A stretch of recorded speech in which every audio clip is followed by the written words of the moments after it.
নমস্কার বন্ধুরা, welcome to ST unique sports. তো আজকে বলতেই হয় বাংলা ফুটবলের জয়। আজকে একটা অসাধারণ আমাদের বাংলা ফুটবল দল ম্যাচ খেলেছে, সেই ম্যাচ নিয়ে কথা বলবো। অস্কার কিন্তু নজর রেখেছে, সেই নিয়ে আপডেট শেয়ার করার সাথে সাথে ভিষ্ণুকে কি এবার ইস্টবেঙ্গল থেকে অন্য ক্লাবে নিয়ে যাওয়া হচ্ছে, কি আপডেট রয়েছে, বিদেশি প্লেয়ারকে নিয়েও কিন্তু একটু আমরা আপডেট শেয়ার করে নেব এই ভিডিওতে।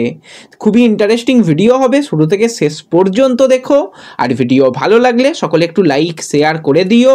আর যারা চ্যানেলে প্রথমবারের জন্য এসেছো, মনে করে চ্যানেলটাকে সাবস্ক্রাইব করে নিও, তাহলে তোমাদের প্রিয় দলের খেলার সমস্ত আপডেট তোমরা এখানে পেয়ে যাবে।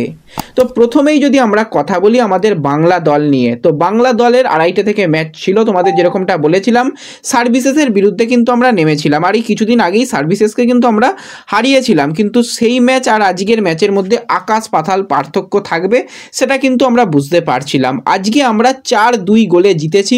ফার্স্ট হাফেই কিন্তু আমরা 3টে গোল করে দিলেও সার্ভিসেস কিন্তু তারাও কামব্যাক করেছিল, তারপর কিন্তু তারা 2টো গোল ফিরিয়ে দেয়। আমরা একটুখানি কিছুটা সময়ের জন্য চাপে থাকলেও শেষের দিকে কিন্তু আরও একটা আমাদের বাংলার ছেলে গোল করে।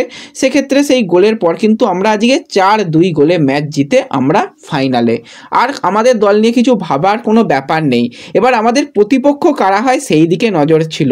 ভাই আজকে কি ম্যাচটাই হয়েছে। আজকে অপর দিকে কিন্তু বলতে গেলে ইস্ট বেঙ্গলেরই বেশ কিছু প্লেয়ার তাদের দলকে তুলেছে, সেটা আর অন্য কিছু নয়, সেটা হচ্ছে ইস্ট বেঙ্গলের 2জন প্লেয়ার। নাসিবের কথা বলবো। নাসিব যেরকম ভালো খেলেছে সেরকমভাবে কিন্তু মোহাম্মদ রাসাল, তো রাসালও কিন্তু আজকে দুর্দান্ত খেলে কেরালাকে জিতিয়েছে। তো রসল কিন্তু হ্যাট্রিক করেছে, নাসিব গোল পেয়েছে। তো ওভারঅল কিন্তু একটা দারুণ উপভোগ্য ম্যাচ হয়েছে। তো ফাইনালে দেখা হচ্ছে বাংলা দলের সঙ্গে কেরালা সন্তোষ ট্রফির ফাইনাল 31 তারিখেই কিন্তু আমরা ফাইনাল ম্যাচ দেখব। বাংলা দলে তো ভালো ভালো প্লেয়ার রয়েছে, চাকুমান্ডি ক্যাপ্টেন রয়েছে, সে ইস্টবেঙ্গলের প্লেয়ার।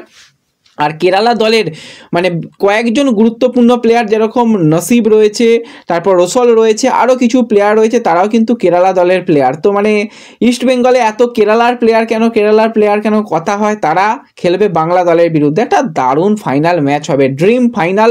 আর আশা করি আমাদের বাংলাই ফাইনাল জিতবে। যেরকমভাবে তারা ধারাবাহিক ভালো খেলেছে, অবশ্যই বাংলা সন্তোষ ট্রফি জিতুক আমি তো চাই। এবং আজকের ম্যাচ তোমরা কীরকম এনজয় করেছো অবশ্যই কমেন্টে জানিও। আর আজকের ম্যাচে আরও একটা বিশেষ ঘটনা হয়েছে হায়দ্রাবাদের গাচিবাউলি স্টেডিয়াম, যেখানে ইস্টবেঙ্গল কালকেই ম্যাচ খেলেছে রাতের দিকে। তো সেই স্টেডিয়ামেই আজকে খেলা ছিল বাংলার। তো সেখানে কিন্তু আজকে ইস্টবেঙ্গলের হেড কোচ অস্কার ব্রুজন কিন্তু মাঠে বসে আজকে ম্যাচ দেখেছে। শুধুমাত্র ইস্টবেঙ্গলের কোচ নয়, তার সাথে কিছু সাপোর্ট স্টাফ ছিল, এছাড়া ইস্টবেঙ্গলের সিটিও সেও কিন্তু ছিল, তারা কিন্তু আজকে ম্যাচ দেখেছে। অবশ্যই আমি আগেই বলে এসেছি যে 3 প্রধানেরই উচিত বাংলা দলে বেশ কিছু ট্যালেন্টেড প্লেয়ার রয়েছে, তাদের দলে নেওয়া। অস্কার কিন্তু অবশ্যই আজকে ম্যাচ দেখেছে, বাংলা দলের বেশ কিছু প্লেয়ার অবশ্যই নজর কাড়া তো আজকে পারফরমেন্স করেছে। নরহরিদার কথা কি বলবো, দারুণ পারফরমেন্স। এছাড়া কিন্তু মূলত সেও কিন্তু খুব ভালো ছন্দে রয়েছে, গোল করছে। রবি হাসদা সেও ধারাবাহিকভাবে ভালো খেলছে। তো অবশ্যই এই প্লেয়ারদের দিকে নজর দেওয়া উচিত। তো আজকে যেরকমভাবে আজকে খেলেছে বাংলা দল, ফাইনালে দলকে নিয়ে গেছে, সেমিফাইনালের মতন এরকম একটা হাড্ডাহাড্ডি ম্যাচ। সার্ভিসেস অনেক ফিজিক্যালি স্ট্রং টিম, তাদের বিরুদ্ধে যে পারফরমেন্স করেছে, আশা করি অস্কারের কিছু প্লেয়ারকে তো চোখে লাগবেই। তো আজকে ওভারঅল কিন্তু একটা দারুণ দিন গেছে আমাদের বাংলা ফুটবলের জন্য। তো তোমরা কতটা খুশি হয়েছো বাংলা দল ফাইনালে গেছে অবশ্যই কমেন্টে জানিও। আর আমি তো অনেক খুশি, কেরালাও ফাইনালে গেছে। বাংলা কেরালা ফাইনাল আমি দেখতে চেয়েছিলাম এবং ড্রিম ফাইনাল কিন্তু হতে চলেছে। অবশ্যই নসিব ভালো খেলুক, কেরালার হয়ে রসল ভালো খেলুক, কিন্তু আমাদের বাংলা দল জিতুক এটাই চাই। তো যাই হোক, এরপরে যে বিষয়টাকে নিয়ে কথা বলবো সেটা হচ্ছে পিভি ভিষ্ণু। তো ভিষ্ণু কি তাহলে হাতছাড়া? হঠাৎ এরকম গুঞ্জন আসছে কেন? তোমাদের বেশ কয়েকদিন আগেই এই বিষয় নিয়ে হালকা করে আপডেট দিয়েছিলাম, তখনই তোমাদের জানিয়েছিলাম বেশ কিছু ক্লাবের নজর কিন্তু ভিষ্ণুর দিকে রয়েছে। আজকে বেশ কিছু বড় মিডিয়া থেকে সেই ব্যাপারগুলোই কিন্তু আরও সামনের দিকে আসছে। তো ব্যাপারটা কি, ভিষ্ণুর সাথে তো কন্ট্রাক্ট রয়েছে, তাহলেও কি করে কি হচ্ছে? ব্যাপারটা অন্য কিচ্ছু নয়, এজেন্টের খেলা। ভাই এজেন্ট কোনো একটা ছুতো খুঁজছে যাকে মানে যাতে এই বছরই তাকে বার করে নেওয়া যায়। উইন্টারে হয়তো সেটা সম্ভব নয়, যেন সামারে গিয়ে সে কোনোভাবে বেরিয়ে আসতে পারে, সেই রাস্তায় কিন্তু তার এজেন্ট খুঁজছে। সেটা আজকে একদম পরিষ্কার সামনে এসে গেছে সবার সামনে। এটাকে নিয়ে নতুন করে কিছু বলবো না।